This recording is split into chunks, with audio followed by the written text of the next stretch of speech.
আলহামদুলিল্লাহি রব্বিল আলামিন আসসালাতু ওয়াসসালামু আলা রাসূলিল কারীম ওয়া আলা আলিহি ওয়া সাহবিহি আজমাইন। রব্বিশ রহলি সদরি ওয়া ইয়াসসির লি আমরি ওয়াহলুল উকদাতাম মিন লিসানি ইয়াফকাহু কওলি। দুর্বার নেতৃত্বে গড়ি স্বপ্নের ক্যাম্পাস, এই স্লোগানকে সামনে নিয়ে আজকের কেন্দ্রীয় ছাত্র সংসদ নির্বাচনের 4টি বিশ্ববিদ্যালয়ের প্রতিনিধিদের সংবর্ধনা অনুষ্ঠানে উপস্থিত সম্মানিত কেন্দ্রীয় সভাপতি, সম্মানিত সাবেক কেন্দ্রীয় সভাপতিবৃন্দ এবং আমাদের বিভিন্ন পর্যায়ের অতিথিবৃন্দ, আমার সামনে উপবিষ্ট আমার কেন্দ্রীয় ছাত্র সংসদের নির্বাচিত ভাই ও বোনেরা, সবাইকে সালাম জানাচ্ছি। আসসালামু আলাইকুম রহমতুল্লাহ। সম্মানিত উপস্থিতি, আমাদেরকে প্রশ্ন করা হয়েছিল যে আপনাদেরকে এত শিক্ষার্থীরা ছাত্র শিবির সমর্থিত প্যানেলকে এত ভোট দেওয়ার কারণ কি? তো সবাই তো ছাত্র শিবির করে না বা সবাই ছাত্রী সংস্থার সাথে সংযুক্ত না।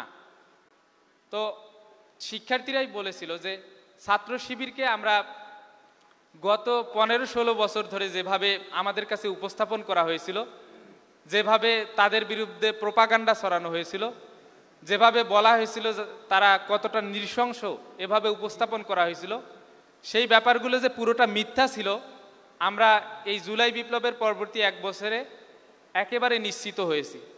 এবং ছাত্র শিবির যে তাদের আদর্শ দিয়ে শিক্ষার্থীদের জন্য সবসময় ভালো কাজ করতেছে, এটা আমরা এই 1 বছরে দেখার সুযোগ পেয়েছি। আমাদেরকে 1982 সালের 11 মার্চ যখন নবীনবরণ অনুষ্ঠানে ছাত্র শিবিরের ভাইদেরকে শহীদ করা হয়েছিল, শহীদ সাব্বির, হামিদ, আইয়ুব, জব্বার সহ এই অসংখ্য ভাইদের শহীদের রক্তের বিনিময়ে এই বিজয় অর্জিত হয়েছে বলে আমরা মনে করি। এটা আমাদের নিজেদের অর্জন বলে মনে করি না। আমরা মনে করি সকল শহীদদের রক্ত, যারা শিক্ষার্থীদের জন্য কাজ করে গিয়েছে, তাদের রক্ত কথা বলেছে। আমরা ছাত্র শিবির সমর্থিত প্যানেল সহ সবাই যখন নির্বাচনের বিজয়ী হলাম, তখন আমরা মনে করি যে আমাদেরকে 3টা এজেন্ডা নিয়ে কাজ করা দরকার, যেটা আল্লাহ তাআলা আমাদেরকে শিখিয়ে দিয়েছেন।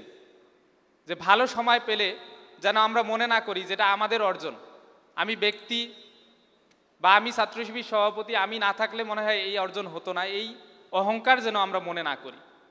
আমরা যেন মনে করি জুলাই বিপ্লবের শহীদ সহ আমাদের ছাত্র শিবিরের এ পর্যন্ত যারা শহীদ হয়েছে, তাদের সবার রক্তের বিনিময়ে যেহেতু এই অর্জন হয়েছে, আমরা 3টা এজেন্ডা নিয়ে কাজ করব। আল্লাহ তাআলা শিখিয়ে দিয়েছেন ফাসাব্বিহ বিহামদি রব্বিকা ওয়াস্তাগফির। তাসবিহ, আল্লাহর শুকরিয়া এবং আল্লাহর ইস্তিগফার, এই অনুযায়ী যেন আমরা কাজ করতে পারি। আর আমাদের বিরুদ্ধে যেই প্রোপাগান্ডাই চালানো হোক, আল্লাহ তাআলা আমাদের যেন এর বিরুদ্ধে কাজ করার তৌফিক দেয়। উহারা প্রচার করুক হিংসা, বিদ্বেষ আর নিন্দাবাদ, আমরা বলিব সাম্য, শান্তি, এক আল্লাহ জিন্দাবাদ। ওমা তৌফিক ইল্লা বিল্লাহ। আসসালামু আলাইকুম রহমতুল্লাহ।